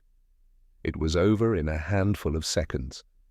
The fire died, the papers lay singed but legible, and Merrow, his chest heaving, his cheeks smeared with soot, stared from one to the other of us with an expression that for the first time was not defiance but a dreadful, dawning comprehension that the walls had closed and there was no more mortar to lay. Holmes straightened, the rescued ledger in his hand. "You see, Inspector," he said quietly, "there are some candles that do not take a light." We brought Merrow first to the watchroom at the docks, a bleak little office smelling of damp rope and singed paper, where Lestrade's men clapped him to a chair and stood off warily as if he might break the furniture with a shrug. Holmes did not question him at once. He moved instead with that chill economy of his that so often unnerved the strongest men, examining the end of the fellow's cane, for instance, with a surgeon's absorption, and then the cuffs of his coat. Presently he held up for my inspection a smear at the cane's blunt tip that even by the poor lamplight showed the faint opalescence of wax. In it, caught as if a fly in amber, was a shred of leaf no bigger than a fingernail. "Laurel," he said quietly. "It sits well with the hedge under Sir Alister's window. You bring your gardens with you, Mr. Merrow." Merrow's only reply was a steady, unblinking glare. He had the courage of the bull-ring, dumb, formidable, and very sure that weight and rage would carry him where wit would not. Lestrade, who nursed his bruised forearm, could not resist a sardonic flourish as he produced the rescued dock ledger and laid it on the table like a warrant of fate. "You were warm enough, sir," he observed. "Another 10 seconds, and these pages would have gone where your conscience is." Holmes ran his fingers over the scorched edges, pausing where a column of figures tallied to Merrow and Cross, and opposite the initials NQ in a clerk's clear hand. He touched them as a violinist touches a phrase he admires. "There is your duet, Inspector," Qualls writes. Merrow profits. It wants only the third part, the little treble that made of candlelight a vapour. We shall have him, as if in answer, a boy burst in with the volatility of a firework, thrust a telegram into Holmes's hand and vanished. Holmes broke it and read aloud without comment. From Hargreaves. Mr. Vale not in his bed. Dressing room rifled, silver candlestick missing. I fear he has fled. Lestrade let out a short oath. We should have laid a man across his blankets. On the contrary, said Holmes, folding the wire with a contentment that startled me. It is precisely what I desired. A net is most effective when the fish swims into it of his own will. Vale will not run to France. He will run to habit, and to the books that will hang him. Pimley's ledger is more dangerous to him than Bow Street. Inspector, You left a man at the Chandler's? One at the counter and one in the yard, Lestrade answered, already reaching for his hat. Good. We will be the third. Holmes turned those pale eyes upon Merrow. You have one more hour of liberty in your imagination, sir. Spend it on remembrance. The law values a man's voice best when it comes before the rope. There was no reply, unless the set of Merrow's jaw could be read as an oath to the contrary. We left him to Lestrade's sergeant, and were out again in the wet breath of the river. A cab bore us west at a killing pace. Holmes spoke hardly at all, save once, when he observed as if to the window, "It is always the same, Watson.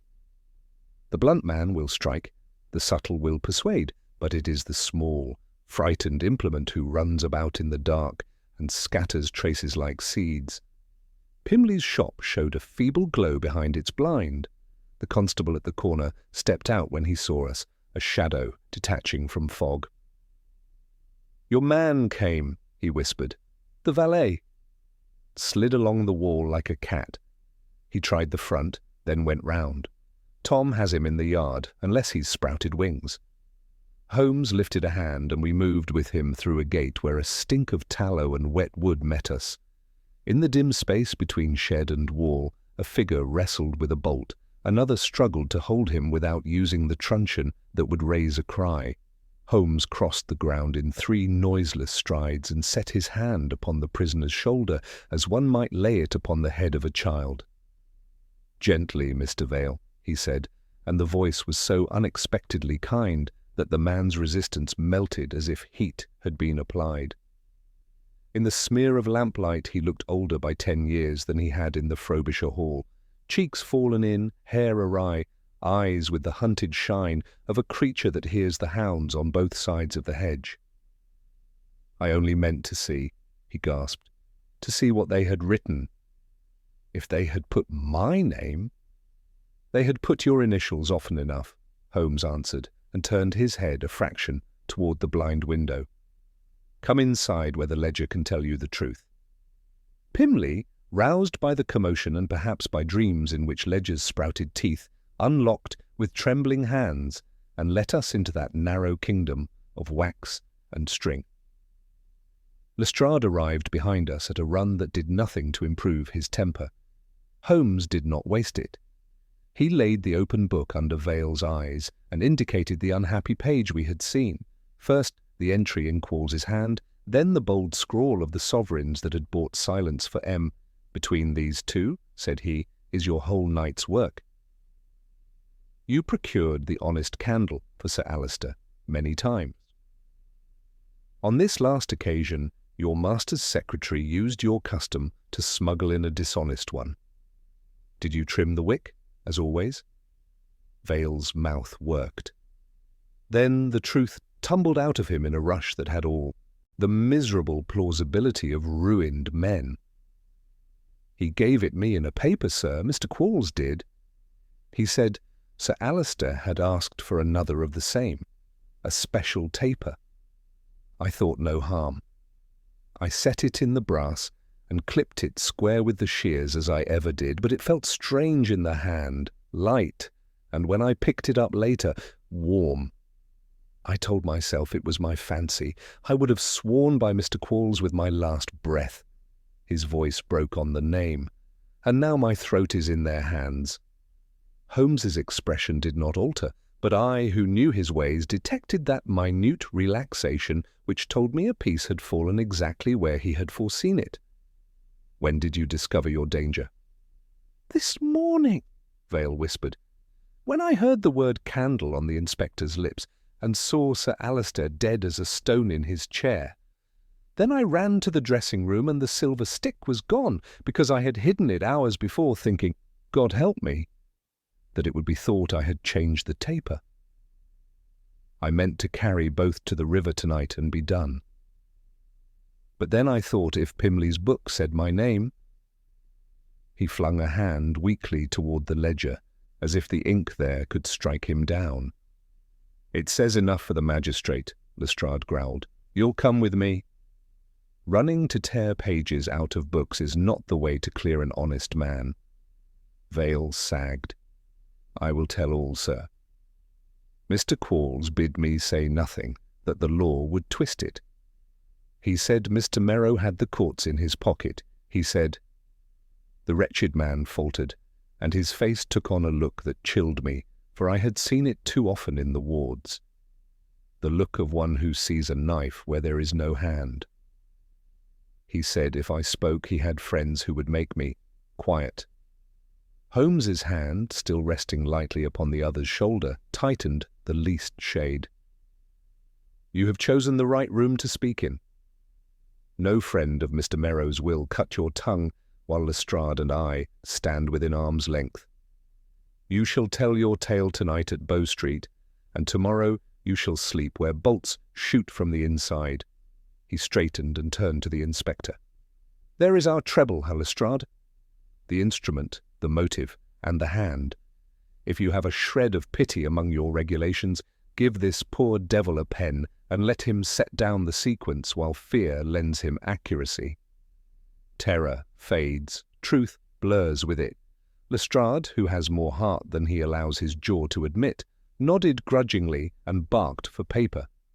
While Vale wrote, his head bent, tears making pale tracks in the grime at his temples, Holmes drifted about the little shop like a winter draught, touching a reel of twine, a sheaf of tapers, the very counter worn smooth by hands that never imagined what murderous commerce it would one day witness. He paused only to say, in a tone so low I barely caught it, the line in Sir Alister's note, "The candle is but the beginning," was exact. The end of the wick leads to the hand upon the file, and that hand to the man at the docks. It is a straight, ugly thread. When Vale had finished, and the signatures were set, Holmes took up the hollow candle we had carried, and weighed it once more in his palm. There remains only the proper stage upon which to lay these trifles out, he remarked. You have your statements and your pages, Inspector. I have my demonstration. Tomorrow, at Baker Street, we shall invite our audience. Quarles and Merrow, if you please, and the widow, if she be equal to it.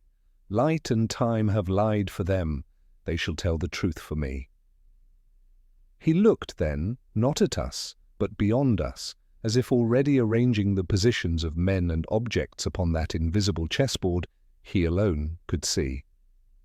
The fog pressed its face to the panes with a soft, persistent patience, and the small sounds of Pimley's shop, the tick of a cheap clock, the creak of a shelf, seemed suddenly very loud.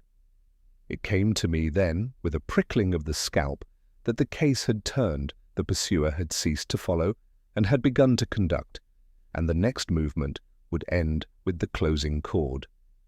At noon the next day our sitting-room had the aspect of a lecture chamber prepared by some dry wizard of the laboratory. Holmes had set the centre table with a precise array, the brass candlestick from Haverstock Hill, the hollow taper from Pimley's, the pipette and pierced cork, taken from Quarles's drawer, the little scissors for trimming a wick, Sir Alister's blotter and visiting cards, the rescued dock ledger with its singed margin, and, incongruously homely, amidst these sinister trifles, my spirit lamp. Lestrade occupied his usual chair with the air of a man who distrusts conjuring yet attends it, 2 constables at the door. Merrow sat opposite, his wrists free by Holmes's expressed desire, his heavy head set bullishly between his shoulders, and his eyes defiant. Quarles, paler and older than his years, kept his gaze upon his hands, which trembled like leaves in a draught. Vale was there under guard, hollow-eyed but steady. Pimley, the chandler, hovered behind the door, his ledger clasped to him with the devotion of a miser to his hoard. Lady Frobisher had sent her excuses through Hargreaves, grief, and the physician forbade. Holmes did not take the armchair. He stood, long and lean, beside the table, one hand in his pocket, the other moving now and again to touch some object, as a musician touches a key to assure himself that the instrument is in tune. When he spoke, his voice had the even quiet of a clock that is sure of its hour. Gentlemen, a man is dead, honest, exact, and therefore dangerous to those who prefer their accounts muddled. We need not wrangle. The honourable court will wrangle for us. It will suffice that each of you should hear the part you played last night, and that if I misstate one syllable, you may correct me, and so hang yourself with perfect accuracy. I shall begin at 7 o'clock. He indicated Vale with a slight inclination. At 7, the valet fetched from Pimley a spermaceti taper. He trimmed its wick in Sir Alister's dressing-room with these scissors and set it by, as often before. At 7:30, Mr. Quarles, Holmes's glance slid to the secretary, received from Pimley, under cover of Vale's custom, a second candle, light in the hand, hollow in the bore, and filled by means of this pipette with a mixture of ether and chloral. He conveyed it to the dressing-room, substituted it for Vale's honest taper, and carried the honest one away in his pocket to be hidden later. Precision is your vice as well as your virtue, Mr. Quarles. You would not run the risk of a servant's hand choosing the wrong stick. At a little before 8, Sir Alister went to his study with the false candle set ready in the brass. Quarles gave a small sound, half protest, half surrender. Holmes's hand rested lightly upon the candlestick. At 8, Sir Alister seated himself, as was his habit, and began his memorandum. Dock 11, the candle. He did not light it. The gas being cut, the room was dim. Yet a man who has written by dawn as well as by dusk knows his paper. Meanwhile, Holmes turned the spirit lamp to its meek blue tongue. A mind more brutal than subtle, yet capable of understanding a trick when it is explained, was waiting. Mr. Merrow, who had quarrelled that afternoon and left his card, came by the garden. The laurel kept memory of him upon its leaf, and his cane carried that memory into the docks. He lifted the blunt staff. Even in our good light the wax smear was plain, and within it the tiny scimitar of laurel. He found the window catch easy, for our honest gentleman had believed his house secured by bolts and locks he alone would move. Mr. Merrow did not need to wake him. He needed only to persuade a candle to do a little work. He slid the brass over the spirit lamp. In a moment the white lip upon the inkwell softened and began to creep as if reluctant. A delicate vapour, sweet and acrid together, touched the air. I saw Vale, poor soul, flinch as if the ghost of his routine had laid a hand upon him. Holmes set a visiting card under the desk's edge. A neat, pale crescent drew itself along the margin with the very striation I had seen on Merrow's card. "Observe," said he, and even Lestrade leaned forward. "The wick remains virginal white, yet the wax runs and the reservoir yields." Sir Alister, breathing this, sinks. No blow, no struggle, only the persuasion of sleep. Mr. Merrow has time to set the lower bolt by means of a loop drawn through the carpenter's slit. The bead of wax it left upon the paint is as legible as a signature. He turns the key by a greased wire inserted through the ward. He arrests the clock at 17 minutes past 8 to suit the servants round. He leaves by the garden as he came, carrying with him nothing but his courage and the belief that numbers will wash out trifles. Merrow's jaw thrust forward. "And if I say I never set foot inside that room after daylight, then you will say what the laurel, the gravel, your cane, and Pimley's page declined to repeat."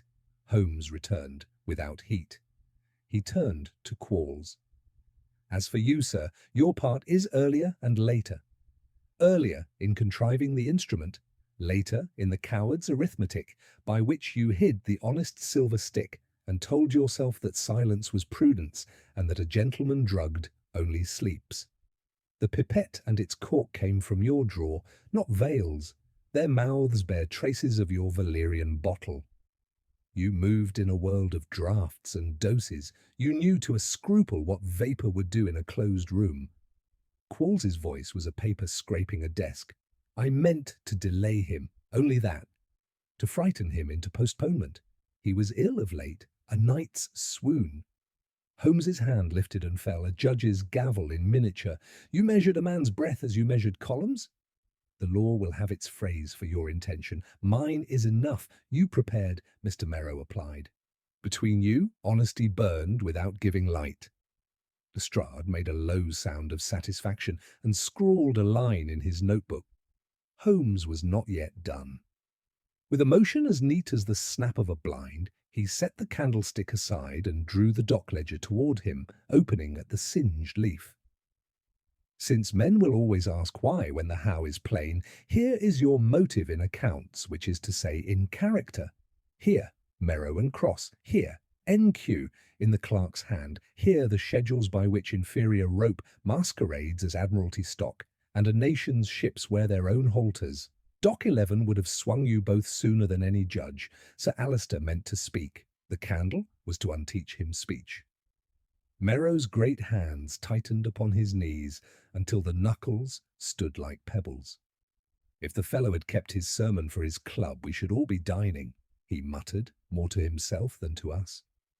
Precisely, said Holmes in that same even tone. But he did not, and you will dine where the portions are weighed. Inspector, the demonstration is complete. If you will now read Mr. Vale's statement and ask Mr. Pimley for the page he has already surrendered, the chain will have no weak link left for counsel to finger. Lestrade rose, all official satisfaction, and began to marshal his papers with the solemnity of a beadle. It was then that the last move of Holmes's play disclosed itself. He had drifted, as if idly, to the door, and opened it upon the landing. A soft step sounded, and Lady Frobisher entered, veiled, Hargreaves at her elbow. She had the fragile air of one who walks in the wake of a hurricane, and cannot yet believe that the wind has ceased. Holmes bowed as if he had expected no other. "Your ladyship," said he gently, "I would not have troubled you, but that a gentleman's honour includes the manner of his death. There are whispers already in the clubs, and grief is a poor armour against malice. You shall hear, in your husband's house if you will, from the mouths of those who wronged him, and from mine, by what poor artifice they sought to soil a name cleaner than their fingers." She stood very upright, and when she lifted the veil I saw a strength there which had not been conquered by sorrow. "I will hear," she said simply. Quarles made a sound like a man falling. Merrow, who had faced us all with the bull's contempt for the ring, lowered his gaze for the first time. Holmes inclined to Lestrade. "Now, if you please." The inspector read the small, hopeless sentences of Vale's confession, how the paper parcel was placed in his hand, how habit blinded him, how fear enlightened him too late, went into the quiet like pins. Pimley, called upon, produced his page and stammered over the letters. Holmes, when both had been set down, only added the final, impeccable stroke.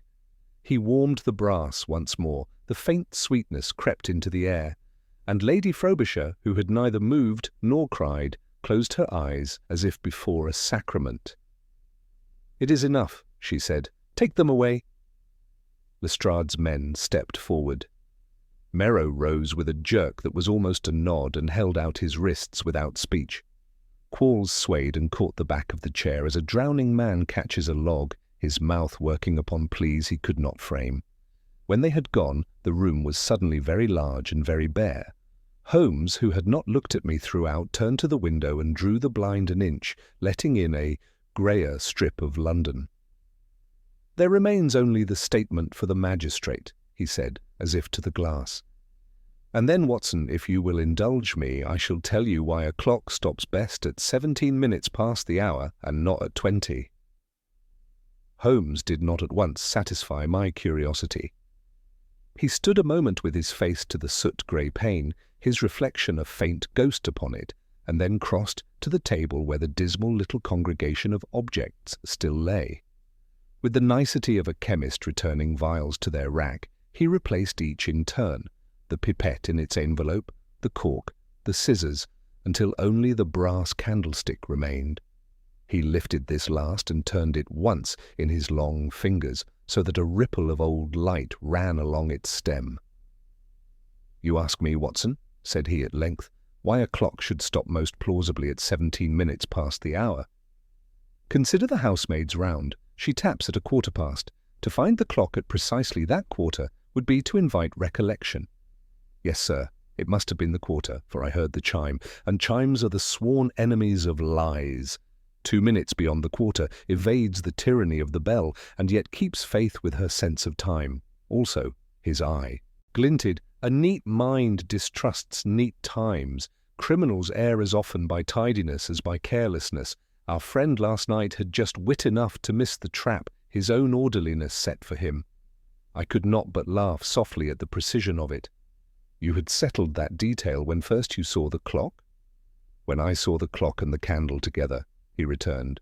A wick which claims to have burned and has kept its innocence is a most eloquent witness. From that moment it was a question of discovering whose hand had begged it to perjure itself. He set the stick down and drew his chair to the fire. The day was raw, and the case had left me with that chill which follows the hottest excitement. Lestrade, having marshalled his prisoners for the magistrate, had taken his leave with a satisfaction so solid one could almost have weighed it. Our room seemed in the hush, after his departure, to expand again to its old proportions, the city's murmur insinuating itself like a distant tide. You saw the steps, Holmes continued, lighting his pipe with a spill that he allowed to smoulder out upon the hearth. First, the contradiction, melted wax that declared a flame, and a wick that swore there had been none. The laurel leaf in spermaceti married the garden to the desk. The cane's blunt tip gave the groom's measure of our man. The door confessed to a loop, and the key to grease. The clock, chosen with false cunning, confessed to being set at a time no chime would support. All these are trifles. It is the spirit of them which matters. Men may corrupt light and time, but they are clumsy forgers. A drop cools into its own signature. A hand leaves its habit in the very way it means to leave nothing. And Quarles? I asked. You judged him from the first? I judged him as the only person in the house who lived comfortably among bottles, said Holmes. Vale obeyed a routine, the butler obeyed a tradition, Quarles alone obeyed an abstraction, the figure that balances a column. He would measure a man's breath as he measures a page. When I found the cork, with its little drilled channel and a whisper of valerian about the pipette, the rest was addition. He lay back, half closing his eyes. The blue wreaths climbed and made their shifting geometry beneath the ceiling rose. It is curious, he mused, how often the instrument by which a man asserts a small virtue becomes the very path of his fall. Sir Alister's honesty candle, what a harmless conceit, was turned against him. There is a lesson for us all. When we make a private ritual, we engrave a groove in which another mind may run a sharper blade. Quarles supplied the blade, Merrow drove it, but the motive, beyond mere gain? Beyond mere gain there is only habit, said Holmes. Merrow's habit was to think of the state as a fat man's pocket. One may take what one will, if one tips the hat to the porter. Quarles's habit was to choose the clean column over the clean conscience. Once he had signed, he could not bear the subtraction. Doc 11 would have hanged them both in any event, for numbers, when they are at last compelled to speak, are pitiless witnesses. It is as well that light and time should have been compelled to speak also. A court loves a demonstration. We sat a while without talk. The fire made small castles of ash, and then sent them sliding down their own slopes. Presently I said, Lady Frobisher bore it with a fortitude I have rarely seen. Holmes's profile softened. Grief is a great clarifier, Watson. She came to take from the air what the air was already thick with. Better a clean pain than a dirty rumour. I have sometimes suspected that my true trade is not detection, but hygiene. You will not, I hope, I returned, hang up your lens for a mop. His laugh had its old dry music. Not yet. There is a letter from Odessa on the mantel which promises a more diverting application of soap and water to international politics. For today we have done what could be done for an honest gentleman and for a tradesman who will now keep his ledgers with a more discerning eye. He rose to clear the table, and I lent a hand. As I took up the visiting cards, One bore along its edge the thin, pale crescent he had made that morning. It struck me with a queer little thrill how perfectly it mirrored the first, accidental mark, how a lie may be made to confess by repeating the very action that birthed it. "There is one point I haven't set down," I said, slipping the card between the blotter leaves. "You spoke to Lady Frobisher of by what poor artifice they sought to soil a name cleaner than their fingers. You have never, I think, been more just and more severe." He shrugged. "Names are like candles. Left alone, they burn as they were mixed. Touched by dirty hands, they gutter. I dislike to see men die twice, once in their chair and again at a club table. The first we cannot mend, the second we can." I drew the curtains a finger's breadth. London, that unfailing accomplice and witness, was a pale wash beyond our glass. The fog thinned now to a veil through which spires and chimney-pots showed like pencil lines.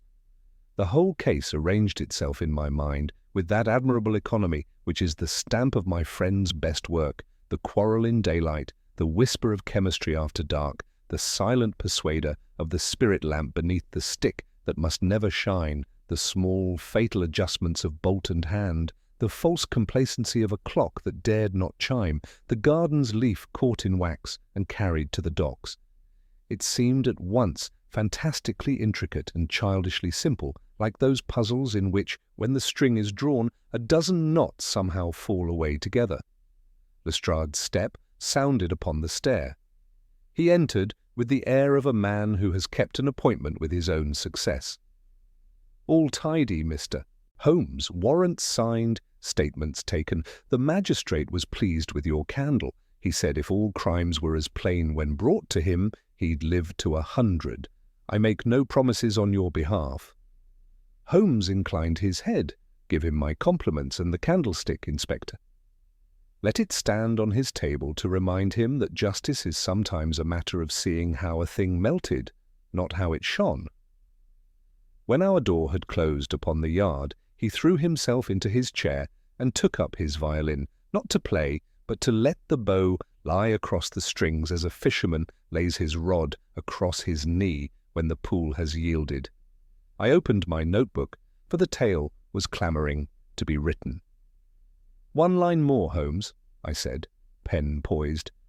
"What title shall I give this small sermon upon light and time?" He smiled, and the smile had in it something almost tender for the dead man and for the little contrivances that had betrayed his killers. "Call it what it was, my dear fellow," said he. "The case of the candle that cast no light." In the week that followed, London chewed the matter as a mastiff does a bone, turning it, worrying it, carrying it from club to curb and back again. The evening papers, which had begun by hinting delicately at domestic misadventure, were obliged to change their note when Lestrade placed before the magistrate a chain whose links were each of iron, Pimley's ledger, the dock-book with its scorched edge and damning initials, Vale's plain confession, Qualls's pipette and pierced cork, the laurel-lodged smear at the cane's blunt tip, and as the magistrate put it with a dryness I could only admire, a demonstration which leaves the very air of the room unwilling to be perjured. Merrow was committed on the capital charge with a further count of conspiracy to defraud the Crown. Qualls, white as paste, and shaking as if the very columns he had adored were falling about him, was sent for trial upon a charge of manslaughter and conspiracy.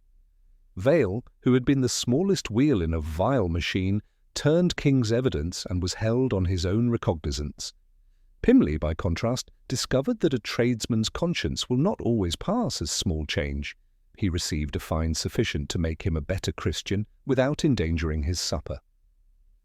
Holmes declined every invitation to adorn the witness box with his person, though his candlestick stood there sturdily enough. "It is a poor use of a violin," he observed, "to show the audience how the strings are greased."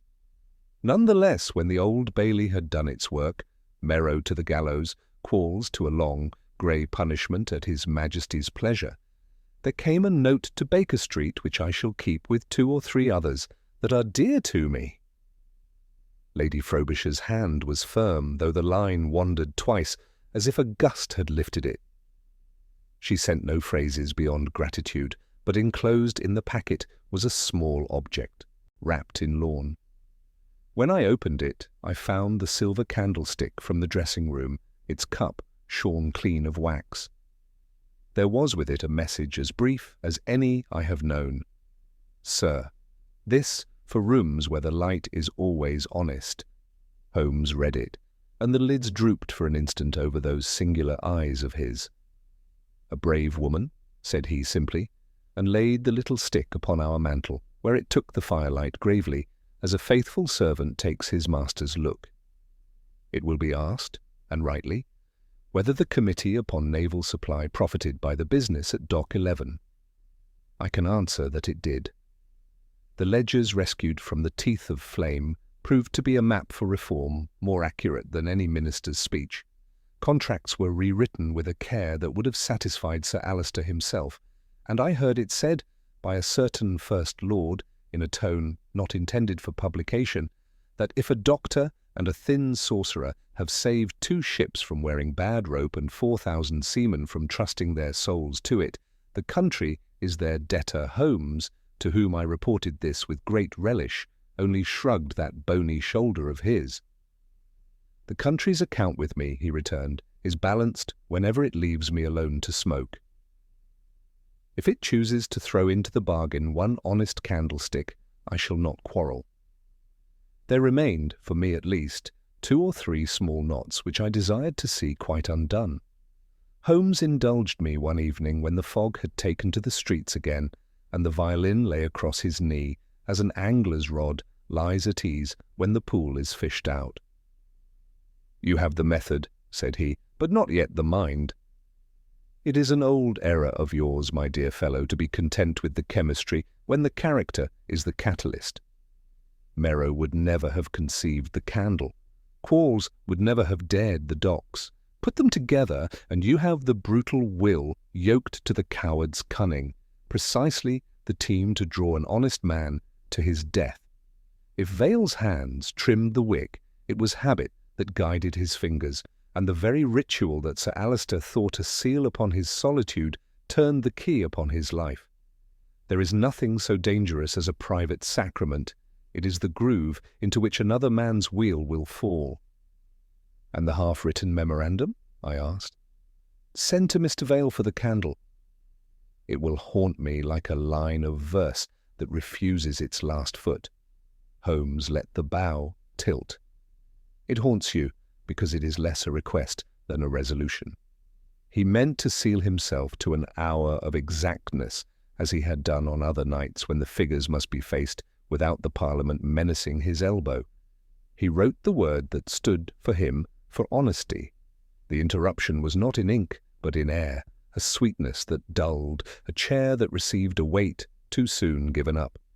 You remarked the faint tackiness upon his forefinger and thumb. There is your bridge. Between paper and vapour, he had touched the false taper in moving it nearer. The reservoir began its traitor's work, and the rest was sleep without waking. No man can sign his name in that room after 5 minutes and not sign it to a different document. You contended from the first, I said, that the very refusal of light was the heart of it. Light and time, he corrected. A candle that weeps without shining, a clock that will not chime for its lie. They are excellent servants when they tell the truth, and excellent witnesses when they are forced to tell it. I might almost forgive our scoundrels their impiety in bribing them, for the pleasure of seeing light and time come back to the bench and depose against them with such composure. He fell silent then, and I let him have his silence. The traffic without made that muffled surf which is a Londoner's cradle song. Presently there came Lestrade, whose air of official self-approval was now tempered by something like respect. "You've left the bench with a taste for stage effects, Mr. Holmes," said he, standing with his back to the fire like a small, dogged milestone. "The judge sent his compliments on your apparatus." One of the juniors asked if the yard meant to keep a spirit lamp in the evidence room. I told him I'd settle for a better light in certain corridors at Whitehall. "Spare me," Holmes implored. but there was a gleam at the corner of his mouth. "If the ministry will have you fit a new wick to its candlesticks, send the bill to Pimley." He owes the nation a small illumination Lestrade produced with some ceremony, a folded cutting. "You should see what your lady has had printed. It will please even you." I read the paragraph there, upon the hearth rug. It was a notice in the smallest type, tucked beneath a column of births and marriages. "The Dowager Lady Frobisher will endow a scholarship in chemistry at King's College to be named for Sir Alister, for candour in figures and light brought honestly to paper." Holmes took the clipping, and the bow, which had lain idle, gave one soft sliding note as his hand passed. "There," said he, "is a use for a candle. If some boy learns to trim a wick that burns cleanly on paper or in glass, we shall have been as well employed as if we had hanged a dozen Merrows." He rose, and with that habitual neatness which in him was not tidiness but respect for the logic of things, set our poor theatre back to rights. The brass returned to its case for the clerk of the court, the pipette sealed, the visiting cards burned to ash. Only the silver stick remained upon our mantle, its polish catching the fire, as a truth catches a phrase and makes it bright. He drew the curtain an inch and looked out. "The fog," he said, "is an honest friend. It makes no promises it cannot keep. Shall we walk, Watson? There is a tobacconist in Marylebone Lane whose wares do not pretend to be better than they are." We went, as we have gone on so many evenings, down the stair and into that wide, patient city which forgets and remembers in the same breath. I confess, as we passed the lamplighter on his round, and the flame climbed its glass, as a small sun might climb a sky, I looked at each modest star with a peculiar gratitude. They were for once content to do the simplest thing in the world, to give light because they were made to, and when, some days later, I set my pen finally from the page and wrote the last words of the case, I found that Holmes had given me my closing line before I began. If the reader has borne with me thus far, he will not begrudge me the repetition. It was, in the end, the case of the candle that cast no light.